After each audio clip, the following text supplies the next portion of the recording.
जय Hind champions, welcome back on NDA अड्डा 24/7 YouTube channel. तो आप सभी बच्चों का साइंस के इस सेशन में स्वागत करता हूं और इस सेशन में आज हम पढ़ने वाले हैं यूनिट सिस्टम। फिजिक्स का एक बहुत ही बेसिक और बहुत ही इंपॉर्टेंट चैप्टर है और इससे एनडीए एग्जाम में क्वेश्चन भी बनते हैं, है ना। क्वेश्चन बिल्कुल बेसिक बनेगा और अगर आपने इसको पढ़ा है तो इसका यूज आपको दूसरे चैप्टर में भी होता है, क्योंकि जहां भी हम कैलकुलेशन करते हैं वहां यूनिट लिखना जरूरी है और यूनिट हमको पता होनी चाहिए। और यूनिट वो सीजीएस है कि एसआई है, वो हमको इस चैप्टर में पता चलेगी, है ना। बात समझ में आ गई? तो चलिए स्टार्ट करते हैं फिजिक्स का बहुत इंपॉर्टेंट और बेसिक चैप्टर जिसका नाम है यूनिट सिस्टम, है ना, जिसमें हम एसआई यूनिट्स के बारे में पढ़ेंगे जिससे एग्जाम में क्वेश्चन बनता है। लेकिन पहला क्वेश्चन आप सभी लोगों से है कि अगर मैं आपसे कहता हूं कि व्हाट इज लेंथ, लेंथ क्या है, ठीक है। अगर मैं आपसे कहूं कि लेंथ क्या है तो आप क्या कहोगे? तो इस बात को क्लियर कर देता हूं, चाहे वो लेंथ हो, चाहे वो मास हो, चाहे वो टाइम हो, these are all physical quantities, है ना। ये सभी क्या हैं? ये सभी फिजिकल क्वांटिटीज हैं जिन्हें हम मेजर कर सकते हैं। क्या लेंथ को मेजर कर सकते हैं? जी हाँ। मास को मेजर कर सकते हैं? जी हाँ। टाइम को मेजर कर सकते हैं? जी हाँ। इसी तरह फोर्स, प्रेशर, ये जितने भी चीजें हैं ये फिजिकल क्वांटिटीज हैं और फिजिकल क्वांटिटीज को मेजर करना हमें जरूरी है। तो मेजर किस में करते हैं? जब फिजिकल क्वांटिटीज को मेजर करना होता है तो हमको यूज करना पड़ेगा किसका? यूनिट का, ठीक है। जैसे कि मैंने आपसे मास पूछा तो आपने अपना मास बताया 50, तो क्या 50 बोलना सही है? नहीं। क्यों? क्योंकि आपने यूनिट नहीं बताया। 50 क्या? 50 सेंटीमीटर, 50 सेकेंड कि 50 किलोग्राम बताना जरूरी है ना। अब जैसे ही मैंने बताया किलोग्राम तो यूनिट क्या हो गया? केजी हो गया यूनिट। और यूनिट बताने से क्लियर होगा कि हाँ मास कितना है? 50 किलोग्राम है। यानी कि हर फिजिकल क्वांटिटी का यूनिट बताना जरूरी है ना। कुछ ऐसी फिजिकल क्वांटिटीज होती हैं जिनका यूनिट नहीं होता, जैसे रिफ्रैक्टिव इंडेक्स, है ना। तो लाइट चैप्टर में जब आप रिफ्रैक्टिव इंडेक्स पढ़ते हो तो रिफ्रैक्टिव इंडेक्स का कोई यूनिट नहीं होता है, वो फिजिकल क्वांटिटीज लेकिन यूनिट लेस है और डायमेंशन लेस है, ठीक है। लेकिन मैक्सिमम फिजिकल क्वांटिटीज का यूनिट होता है, ठीक है। तो फिजिकल क्वांटिटीज को मेजर करना के लिए हम क्या यूज करते हैं? यूनिट यूज करते हैं। ये बात क्लियर हो गई। और बिना यूनिट बताए हम किसी भी फिजिकल क्वांटिटीज को बता नहीं सकते, क्योंकि फिर उसका एस्टिमेट नहीं लग पाएगा। जब आप टाइम बोलते हो ना तो आप जाते हो स्कूल से घर आते हो, लगभग 7-8 घंटे स्कूल में रहते हो, तो 7-8 घंटे आवर तो आपने टाइम आवर में बताया ना। अगर मैं सिर्फ केवल 7 या 8 लिख दूं तो इससे क्लियर होगा? नहीं क्लियर होगा। तो चीजों को समझना, फिजिकल क्वांटिटीज को एस्टिमेट करना जरूरी है और उसके लिए हमको क्या चाहिए? यूनिट। तो यूनिट की इंपॉर्टेंस अब आपको समझ में आ गई होगी। किसी भी फिजिक्स में किसी भी फिजिकल क्वांटिटीज को उसके यूनिट के साथ लिखना क्यों जरूरी है, ठीक है। अब पूरे दुनिया में हम लोग अलग अलग लैंग्वेज बोल रहे हैं। अब क्वेश्चन ये उठता है कि अगर इंडिया का आदमी यूनिट अपने हिसाब से बोलेगा, चाइना का आदमी यूनिट अपने हिसाब से बोलेगा, फ्रांस का आदमी यूनिट अपने हिसाब से बोलेगा, तो प्रॉब्लम आएगी समझने में, है ना। इंडिया का यूनिट चाइनीज आदमी को नहीं समझ में आएगा, चाइनीज आदमी जो यूनिट यूज कर रहा है वो हम नहीं समझ पाएंगे। क्यों? क्योंकि हमारी लैंग्वेज डिफरेंट है। जैसे आपने सुना होगा ना, पुराने जमाने में बोला जाता था कि मेरा गांव 2 कोस दूर है। 2 कोस, है ना। कोस क्या हो गई? दूरी का यूनिट। लेकिन ये इंडिया का आदमी तो समझ पाएगा, लेकिन अगर किसी फॉरेनर को मैं बोलूं कि मेरा गांव 2 कोस दूर है तो वो कोस यूनिट नहीं समझ पाएगा, क्योंकि ये एक लोकल यूनिट हो गई, है ना।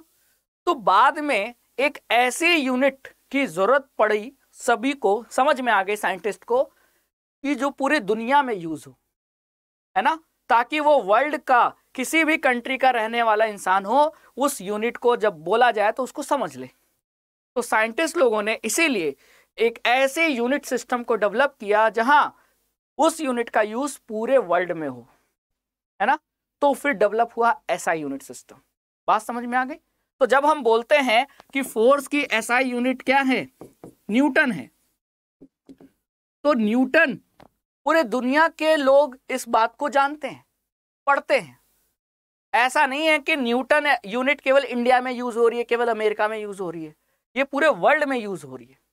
यानी ये इंटरनेशनल यूनिट है ना। और इंटरनेशनल यूनिट क्यों बना? इसीलिए बना ताकि उसको अगर यूज किया जाए तो सारे कंट्री में उसका बराबर यूज हो पाए, बराबर लोग समझ सकें और चीजों को समझना, फिजिक्स के चीजों कंसेप्ट को समझना आसान हो जाए सभी के लिए, कंफ्यूजन ना हो, है ना। नहीं तो क्या होता, सब कंट्री के लोग अपने अपने हिसाब से यूनिट यूज करते और फिर चीजों को, फिजिक्स के कंसेप्ट को समझना मुश्किल हो जाता। तो इसीलिए साइंटिस्ट ने एक यूनिफॉर्म सिस्टम डेवलप किया, एक ऐसी यूनिट्स बनाई जो कहीं भी चले जाइए वर्ल्ड में हर जगह सेम होता है ना। तो फिर बना आपका क्या, SI CGS। तो अब आप समझ में आ गया। तो बहुत सारे, हर फिजिकल क्वांटिटीज का यूनिट, तो बहुत सारे यूनिट का एक सिस्टम बना जिसे हम यूनिट सिस्टम कहते हैं। तो यूनिट सिस्टम का मतलब सबकी अपनी अपनी यूनिट, हर फिजिकल क्वांटिटीज की अपनी अपनी यूनिट, और उन यूनिट का एक ग्रुप, एक समूह को हम यूनिट सिस्टम कहते हैं। ठीक है। अब बात करें यूनिट सिस्टम की, तो यूनिट सिस्टम 3 टाइप का होता है। यूनिट सिस्टम 3 टाइप का होता है। एक होता है SI, जिसे हम MKS भी कहते हैं, है ना, मीटर किलोग्राम सेकंड। एक होता है आपका CGS यानी सेंटीमीटर ग्राम सेकंड। और एक होता है आपका FPS, फुट पाउंड सेकंड। बात समझ में आ गई? क्लियर? तो यहाँ M का मतलब क्या है? M का मतलब मास है। मतलब M जो है वो आपका मीटर है, मास नहीं है, मीटर है। सॉरी, क्या ध्यान रखना बच्चों, यहाँ M का मतलब क्या है? ये M का मतलब है मीटर, K का मतलब है किलोग्राम, और S का मतलब है क्या, सेकंड। फिर यहाँ अगर बात करें, देखो हर जगह मास लेंथ टाइम है, मास लेंथ टाइम, ये मास हो गया, ये लेंथ हो गया, ये टाइम हो गया। यहाँ देखें तो ये सेंटीमीटर लेंथ, मास इसमें ग्राम में, और टाइम सेकंड में। यहाँ लेंथ किस में, फुट में, ये ब्रिटिश यूनिट है ना। मास किस में, पाउंड में, है ना, और टाइम सेकंड में।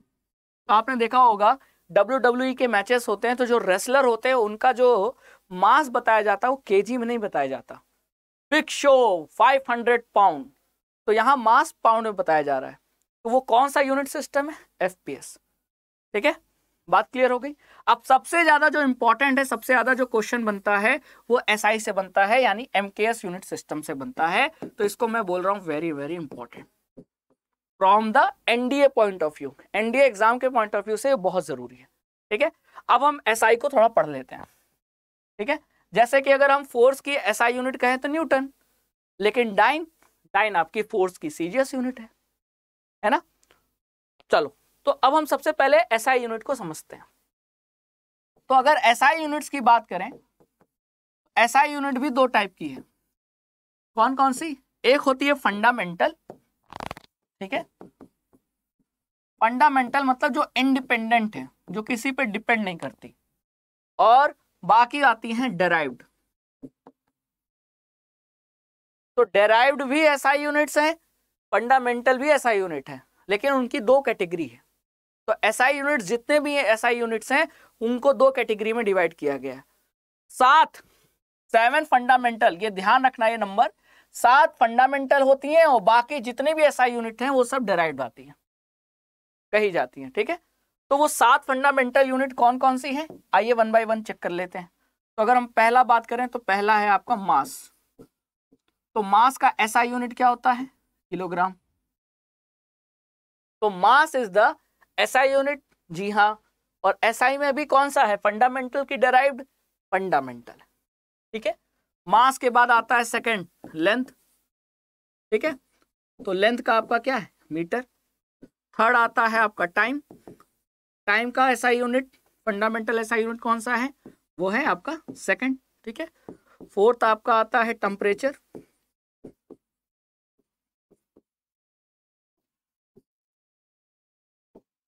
फोर्थ आपका है टेम्परेचर। ठीक है, टेम्परेचर का फंडामेंटल जो है SI यूनिट क्या है? वो है केल्विन। ठीक है, फिर आपका नेक्स्ट आता है इलेक्ट्रिक करंट। इलेक्ट्रिक करंट का क्या है? एम्पियर। ठीक है, 5 हो गए, 2 और, क्योंकि टोटल कितनी होती है? 7। ये नंबर याद रखना बहुत जरूरी है ना। एसआई यूनिट फंडामेंटल कितनी होती है? 7 होती है, और बाकी जो एसआई यूनिट है वो सारी क्या हो जाएंगी? डेराइव्ड हो जाएंगी। तो डेराइव्ड का नंबर याद नहीं रखना, 7 को छोड़कर बाकी जितने भी एसआई यूनिट हैं वो डेराइव्ड हैं, और ये 7 एसआई यूनिट फंडामेंटल हैं। ठीक है, फिर आपका नेक्स्ट आता है amount of substance. Amount of substance, amount of substance का होता है क्या? मोल। ठीक है, क्लियर। और नेक्स्ट अगर बात करें तो होता है लुमिनस इंटेंसिटी। बहुत बार क्वेश्चन आया है लुमिनस इंटेंसिटी का एसआई यूनिट, कई बार पूछा गया है, तो इसको याद रखना। लुमिनस इंटेंसिटी की एसआई यूनिट क्या होती है? कैंडेला। तो मैंने यहां CD लिखा है, CD, that is CD, not COL। ठीक है, ये CD है आपका, कैंडेला पूरा क्या कहते हैं? कैंडेला कहते हैं। ठीक है, समझ में आ गई बात। तो ये 7 फंडामेंटल यूनिट है। सेकंड का सिंबल S होता है, सेकंड का सिंबल S होता है, तो मैं यहां S कर दे रहा हूं। ठीक है, क्लियर। अब इसके अलावा बाकी जितनी भी एसआई यूनिट्स हैं सब डेराइव्ड हैं। जैसे कि अगर मैं लिखूं वॉल्यूम, तो वॉल्यूम का यूनिट क्या हो जाएगा? Metre cube. तो वॉल्यूम का एसआई यूनिट क्या है? Metre cube. लेकिन ये जो मीटर क्यूब है यानी वॉल्यूम जो है वो फंडामेंटल नहीं है, वो डेराइव्ड एसआई यूनिट है। ठीक है, फिर उसी तरह डेंसिटी। डेंसिटी का क्या होता है? डेंसिटी का फॉर्मूला होता है मास पर यूनिट वॉल्यूम। तो मास का हो गया किलोग्राम अपॉन वॉल्यूम, वॉल्यूम का हो गया मीटर क्यूब। तो ये हो गया डेंसिटी का। तो डेंसिटी आपका डेराइव्ड हो गया, है ना। फिर अगर बात करें प्रेशर का, तो प्रेशर का क्या होता है? पास्कल होता है ना। फोर्स की बात करें तो फोर्स का आपका हो गया न्यूटन। ये सब डेराइव्ड है। ठीक है, फिर अगर बात करें वर्क का, वर्क और एनर्जी का सेम है, एसआई यूनिट क्या है? वो है जूल। लेकिन ये आपका डेराइव्ड है, नॉट फंडामेंटल। ठीक है, फिर अगर बात करें पावर का, तो पावर का होता है जूल पर सेकेंड यानी वॉट। ये हो गया आपका वॉट। तो एक तरफ फिजिकल क्वांटिटीज हैं और दूसरी तरफ क्या है? यूनिट लिख रहा हूं। फिर डेराइव्ड को और कंटिन्यू कर देता हूं। ठीक है, ये मैं डेराइव्ड को और कंटिन्यू कर रहा हूं। ठीक है, फिर इसमें आ जाएगा आपका फ्रीक्वेंसी आ जाएगा। फ्रीक्वेंसी का होता है हर्ट्ज। फिर अगर बात करें रेजिस्टेंस का, तो रेजिस्टेंस का होता है क्या? ओम। ओम का सिंबल आपको पता है, ये ओम का सिंबल है। ठीक है, फिर बात करें इलेक्ट्रिक पोटेंशियल का, ये भी डेराइव्ड है। तो अभी मैं जो भी लिख रहा हूं वो सारे डेराइव्ड लिख रहा हूं, है ना। यहां तक डेराइव्ड लिखा और इसके आगे का मैं नेक्स्ट पेज में लिख रहा हूं।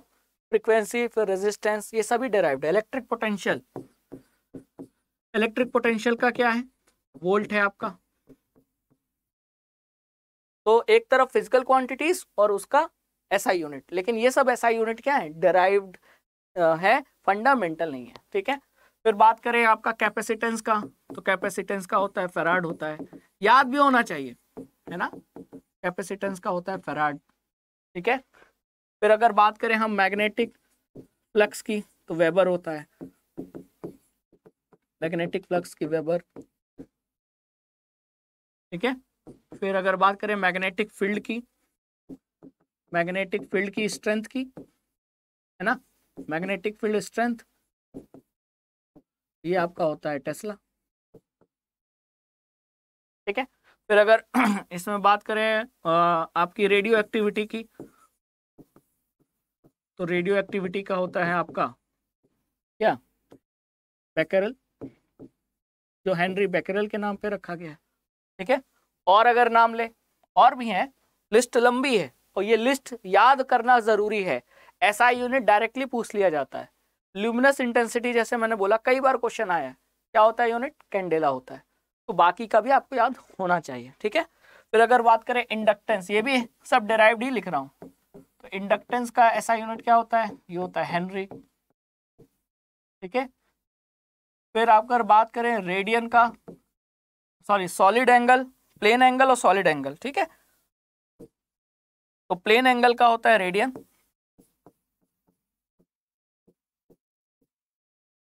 प्लेन एंगल का होता है रेडियन, और सॉलिड एंगल का होता है स्टेरेडियन।